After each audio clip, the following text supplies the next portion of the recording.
नमस्कार, सूजस के खास कार्यक्रम हमारे सीएम में आपका स्वागत है।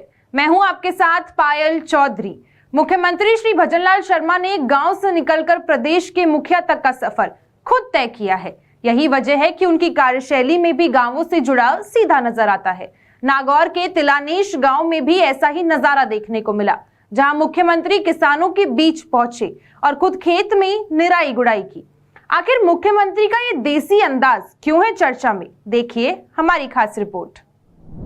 गांव की मिट्टी से जुड़ाव, किसानों के साथ अपनापन और विकास को लेकर स्पष्ट सोच। मुख्यमंत्री श्री भजनलाल शर्मा की कार्यशैली की यही तस्वीर नागौर के तिलानेश गांव में देखने को मिली। मुख्यमंत्री ने न सिर्फ गांव का दौरा किया, बल्कि आम ग्रामीणों के बीच पहुंचकर उनकी बातें सुनी, खेतों में किसानों के साथ समय बिताया और उनकी समस्याओं को जाना। इस दौरान मुख्यमंत्री ने गांव के विकास के लिए कई बड़ी घोषणाएं भी की। समस्याओं के तुरंत समाधान और मुख्यमंत्री के सहज अंदाज ने गांव वालों का दिल जीत लिया। मुख्यमंत्री श्री भजनलाल शर्मा ने नागौर के तिलानेश गांव में ग्रामीण विकास चौपाल में शिरकत की। यहां उन्होंने राजीविका की महिलाओं और ग्रामीणों के साथ संवाद किया। रात्रि चौपाल के बाद वे रात को गांव में ही रुके। सुबह होते ही मुख्यमंत्री सबसे पहले खेतों में पहुंचे और किसानों से मुलाकात की। उन्होंने फसलों की स्थिति, सिंचाई और खेती से जुड़ी परेशानियों के बारे में जानकारी ली। मुख्यमंत्री ने किसानों के साथ खेत में निराई गुड़ाई भी की। उन्होंने किसानों को आधुनिक तकनीक और प्राकृतिक खेती अपनाने के लिए प्रेरित किया। सहकारिता के क्षेत्र में यहाँ हमारा सेंटर खुले, जिससे किसान को उसका फायदा मिले। हमने किसान को प्राकृतिक खेती और नई खेती के लिए भी कहा है और यहाँ किसान करते भी हैं।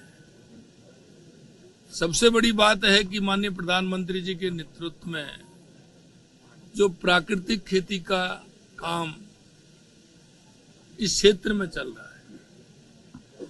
जब मेरा किसानों से संवाद हुआ तो एक किसान भाई ऐसे थे, तो उन्होंने कहा मेरे पास 50 बीघा जमीन है, लेकिन उसमें से मैं 60-70 लाख रुपए कमाता हूं और प्राकृतिक खेती करता हूं। उधर लोगों का रुझान बढ़ा है। मेरा किसान भाइयों से अनुरोध है कि आप लाभ की खेती के लिए, प्राकृतिक खेती के लिए आपको वैज्ञानिक तरीके से खेती करनी होगी। खेती के कई प्रकार होते हैं। खेती करते हैं तो हमें किसकी खेती करनी चाहिए? हमें फलों की तरफ जाना चाहिए, हमें दलहन की तरफ जाना चाहिए, तिलहन की तरफ जाना चाहिए। तो यहाँ का किसान जागरूक है, वो उसके लिए जा रहा है।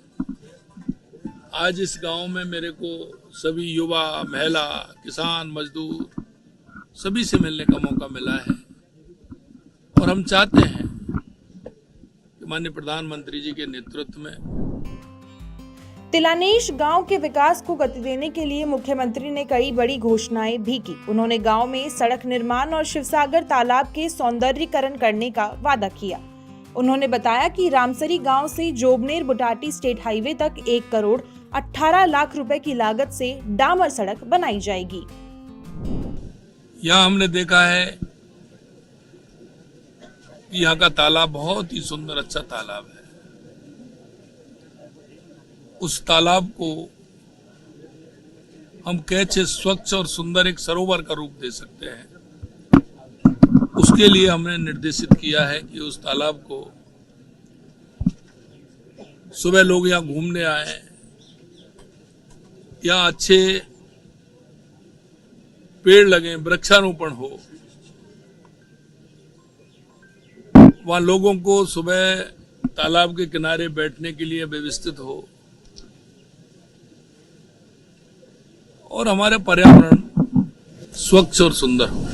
सुबह की सैर के दौरान मुख्यमंत्री गांव की गलियों में पहुंचे और महिलाओं, युवाओं एवं बुजुर्गों से संवाद किया। उन्होंने महिलाओं से स्वास्थ्य, आजीविका और राजीविका से जुड़ी गतिविधियों के बारे में जानकारी ली। वहीं बुजुर्गों से सरकारी योजनाओं का लाभ मिलने की जानकारी ली।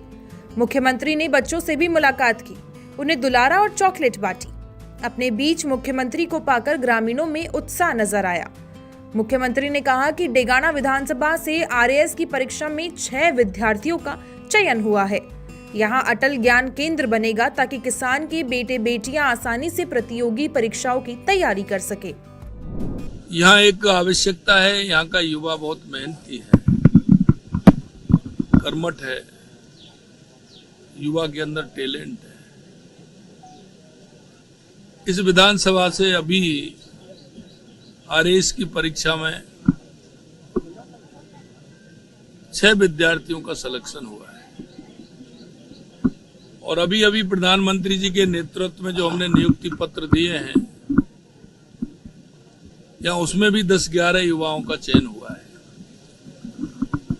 तो हमने यहाँ बच्चों के लिए पढ़ने के लिए अटल ज्ञान केंद्र खोलने का भी कहा है, जिससे कि हमारा किसान का बेटा, किसान की बेटी यहाँ अपनी तैयारी कर सके। मुख्यमंत्री ने तिलानेश गांव में पर्यावरण संरक्षण को लेकर भी कई कदम उठाए।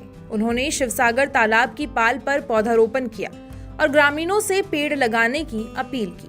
इसके बाद मुख्यमंत्री ने मंदिरों में दर्शन कर प्रदेश की खुशहाली की कामना की। ग्रामीणों के साथ चाय पर चर्चा के दौरान मुख्यमंत्री ने गांव के विकास से जुड़े सुझाव सुने। उन्होंने कहा कि सरकार गांवों के विकास को प्राथमिकता दे रही है, क्योंकि गांव सशक्त होंगे तभी विकसित राजस्थान और विकसित भारत का निर्माण होगा। सूजस के खास कार्यक्रम हमारे सीएम में फिलहाल के लिए इतना ही। फिर मिलेंगे प्रदेश के विकास की किसी और कहानी के साथ। तब तक के लिए देखते रहिए सूजस समाचार। हमारे चैनल को लाइक, सब्सक्राइब और शेयर करना ना भूलें। धन्यवाद।